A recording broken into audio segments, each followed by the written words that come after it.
delicious. Indeed, Dougie. Come on by. We got it. Peter Kadges is having the famous hash right now, which you claim you love, Peter. Hash is terrific. Use that microphone. It's always easier to hear you with that. The hash is terrific. They claim it's the best hash, period. You've had a lot of hash in your day. It's up there. I think they may be right. Peter Kadges of the Boston Phoenix, Cosmo Macero Jr. Associates, who just went scrambled bacon toast. Got a pancake on the side. Not your first foray to Chet's Diner here in Northborough. I used to live out here in the Marlboro, Northborough area many years ago, so I've been here. Cosmo just chirping at the bird. Mark Fidrich reliving some old Greg Nettles stories. You got to pinch me. This is this is great. Normally when Cosmo says that to me, and I've heard that many times from him, I pass, but this time I'll pinch you, Cosmo. Let's talk about this, gentlemen, first before we talk about the bird. High noon is the headline in the New York Post. Not a bad picture, by the way, the two in the cowboy hats. It's Super Tuesday Part 2. What happens today, Peter? Is this the beginning of the end for Hillary, or is it a rebirth for Hillary today? There is a very slight chance that this could be a rebirth for Hillary. But I should remind everyone watching this that the popular vote is not as important as the delegate counts. And these are going to be two exceedingly tight races. And Texas and Ohio. Texas and Ohio are going to be very tight. Obama's expected to win Vermont. Hillary's a favorite in Rhode Island. Your old stomping ground. Yes, and Obama's come on very, very strong there. So I think we're going to come out of this with very little change in the delegate picture. Both sides will pick up almost an even split. So the beat goes on then? The beat is going to go on. There's 600 more delegates to be battled for in the coming races. So this race is far from over. There's two storylines here, Cosmo. One is if she doesn't win both Texas and Ohio, she's all done. Two is, and this is the new one that's been coming up, if Barack doesn't put her away here, he's had ample time to do so. Maybe they say, you know what, enough with Barack. Let's go with what we know, which is Hillary. I don't know. I think what's going to become more important here is everyone's talking about can Hillary somehow beat Barack here? Can she win? And I think more and more Democrats are looking at this and the kind of campaign that she's had to run against Obama and the kind of campaign that he already has that can run against John McCain. I think people are going to start to conclude that she must not beat Obama. She mustn't be the nominee because the chance of her beating McCain, many people think, is less and less. Her campaign is designed to play the experience card against Obama and hammer him. And you know what? How do you retrofit that against John McCain? You can't.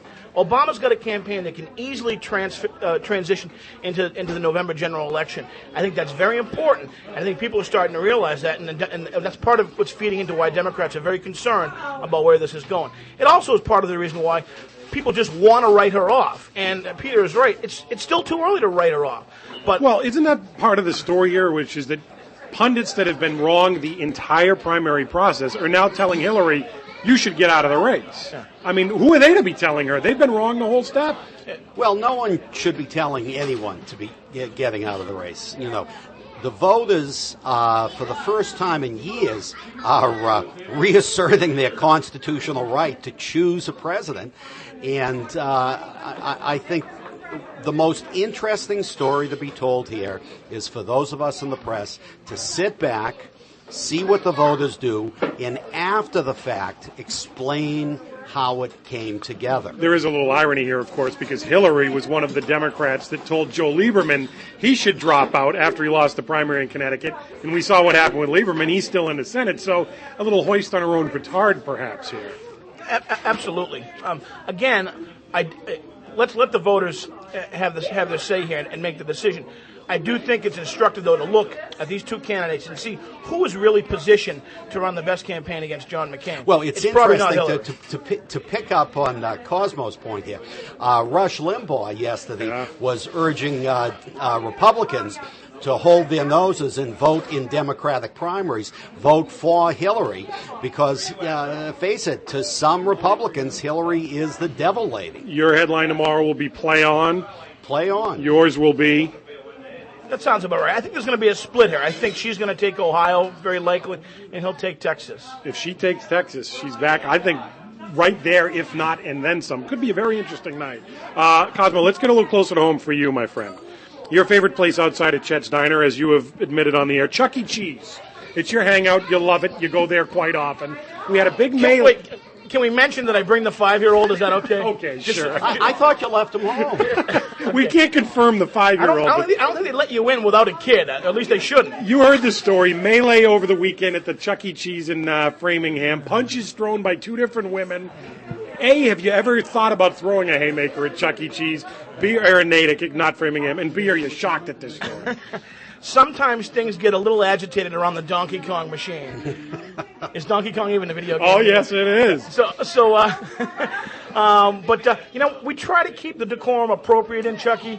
We try to sit down, have a nice time, watch the show, have some pizza, play some games, and leave the fisticuffs for outdoors. And I'm shocked and saddened by these Listen, developments. I am proud to say that in 14 years of parenthood, I have never once set foot in the Chuck E. Cheese. But if you want to see a good brawl, go the Lynn. I mean, the most interesting fight I saw, not coincidentally between 2 women, was right by the train station in Lynn. What really made it interesting is both women were in wheelchairs. 2 women in wheelchairs throwing punches at each other? 2 women in wheelchairs mixing it up outside the train station in Lynn. You can't top that. I can't top that. The best I can do is I once witnessed a young man literally biting a parking meter with his face in downtown Hyannis in the midst of a brawl with the police. So suddenly this has turned into the best brawl you ever witnessed, and that's fine. Speaking of brawls, Peter, I got to get to you. We were going to talk about Moss, but we're short on time. We're going to get to something a little more important. Best of Boston in the Phoenix. As you know, TV broadcaster is a category. As you know, I am nominated. Where do I stand, Peter? Am I dominating this thing? You are not dominating, but you are doing well. Any viewer who wants to vote in the broadcasting category should go to thephoenix.com /the best, and you get to choose among 5 people, or honesty compels me to say this, write in your favorite broadcaster. No, you guys are out. Forget it. Let's have a unified front here. I mean, this is what happened to the 11th commandment. Hitters will not rip other hitters. I've collected an adequate number of superlatives in my time, please. Thank you. Let me have one. Let me win this at the Phoenix. Thephoenix.com. Go there. Vote for me. For God's sakes, I can't lose any of these 4. We'll see. It's up to the viewers. Can we Peter get the bird Kedges, out here? The bird's coming out. Eat your breakfast. We'll be talking to the bird in a minute.